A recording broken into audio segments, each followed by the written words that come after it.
Hello there and welcome back for the second time today. I'm over on the Brutus Monroe blog, and this time I am making something with a little bit of wet on wet watercolor. I'm going to use this stamp set called Tree of Thanks along with all these other fun products that you see here. I have some ARTEZA Expert watercolor paper because that's just what I had handy, and I'm going to stick that inside of my Misty along with that beautiful tree. And one of the thanks, it's like I had a hard time deciding this, obviously, because it's called Tree of Thanks, has so many different thank you sentiments in there in different fonts and different ways, and I love them all. So I had a heck of a time deciding which one I was going to use. But by the time all was said and done, I did grab that one right there, and I'm just going to stick that in there. I'll close the door of my Misty, and then I'm going to use my magic powder bag all over that watercolor paper. This is a little bit textured, so I'm taking a risk here, but I'm inking up my stamp using the embossing ink by Brutus Monroe, and I end up stamping it out pretty nicely. I plan to use the Gilded Sparkle Embossing Powder. This is like my newest favorite embossing powder, although I love them all. So saying that's kind of, sure, sure that's your favorite. I love them all. So I'm putting that all over, and I didn't do the best job of getting that embossing bag, the magic powder bag, all over because I do have some little speckles of it, but to be honest with you, I really, really don't mind. In fact, I think it adds so beautifully to this background because of the wet on wet technique that I'm going to use. It sort of makes it look ethereal, like there is some sort of something going on in the background with the little flecks of glitter and gold in the background. It's so, so pretty. And so I'm just heating that till that is smooth and melted, or as smooth as it can be since there is glitter in it. And then I'm going to show you up in the light how that looks. It's just, don't know how you couldn't love it, right? So for my painting, I have out my Waffle Flower Water Media Mat. This thing is fabulous because I can put my Aqua pigments into those little wells and I don't have to worry about them going all over the place. And I'm using the colors Coral, Yellow Orange, and Yellow Green at this point. And so I've got my 1/2 inch flat silver black velvet brush, and I'm just putting it all over where the leaves are. And then I'm going to grab one of my Escoda brushes. This is the Escoda number 4. I love these brushes. Oh my gosh, I love these brushes. They're a little bit pricey. I did get these as a birthday gift from my husband this last year, but they are fabulous. Just love them. So as you notice, I had put down some water first with that 1/2 inch brush, and now using my Escoda number 4, I'm just dipping into that color and kind of putting it down on the paper and letting the water do its thing, kind of letting it pull at different places. Even if it mixes a little bit, I'm totally okay with that. And I'm just going back and forth, trying to get the coral and that yellow orange to work together a little bit, maybe even come up with a bit of an orange or a little bit deeper orange, and then let some of that coral stand on its own and some of the yellow orange stand on its own as well. And I will say that I was a little nervous to put the green in just because I was like, well, that pink and the green are definitely going to mix and make brown. But then I thought, this is a tree. That's totally okay. The point is, that those colors are going to be a little bit different in there, and you're going to get some yellows and greens and reds and browns, of course. And so I was not as heavy-handed with the green, but I was very, very happy with how this started turning out. So I just started moving some more of that water around the edges, see if I get that water or the color to move just a little bit more around those edges before I move on to the next spot.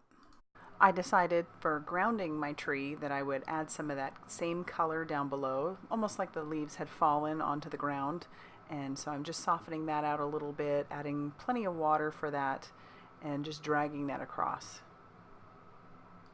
And it's at this point I'm thinking I want to bring in just a little bit more gold into the mix. So I grab my Aqua pigment in the color Gilded, which is a metallic line for Brutus Monroe. So before I do that, because I don't want it to mix too much with the wet, I go ahead and dry my piece. And then I'm going to put a little bit of that Gilded right there onto my water media mat in one of the wells. After you shake it, you got to shake it up really well. So I'll shake that, put some in the well, and then I'm going to grab, I start off using the smaller brush. No, I use the smaller brush the whole time actually. And then I do grab one of my stamp blocks and I splatter it all over just to get some fine mist. I started off just tapping it so I could get some bigger mist or bigger dots, And then that way I was able to move on and do some smaller ones. Now I'm looking at this, all the extra watercolor that I have left in my water media mat, and I'm thinking, I don't want to waste that. So I do grab another piece of paper, and I'm just showing you this is just an easy way to make an extra background. You can save it for later because I don't even do anything with it this time. You could probably even turn it into a galaxy later on. But I did more wet on the paper, just using a clean brush, and then I'm dipping my bigger Escoda brush. I think this is my number 8. And then I'm just putting the color all over that background because I want to use up that color. And I'll even grab some of the green, and I don't even mind that that's going to mix in some of those cases and make almost a brown. That's okay with me. Like I said, I could probably turn this into a galaxy background later on. So keep that in mind. Always have some extra pieces laying around, so that way if you have extra pigment or whatever liquid watercolor, you can make these backgrounds. And I'll splatter, and then I'm going to also splatter with the Gilded. And now the wheels are turning at this point as I'm watching this. I could definitely turn that into a galaxy. All right, now I've decided I'm going to get my paper ready. This is actually a pretty simple card. So I've trimmed down some of the lunch bag cardstock to 5.5 inches by 8.5 inches. I'm going to score that at 4 1/4. This will be a top folding A2 size card, but this is more of a horizontal look.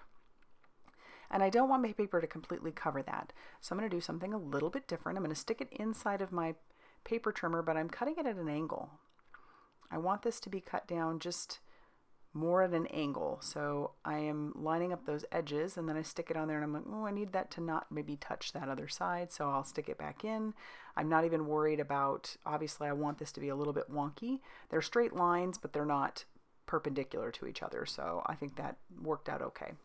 And then I'll take my liquid glue and I'll adhere that down to my card base, if it'll cooperate with me. I'm about out of this stuff, so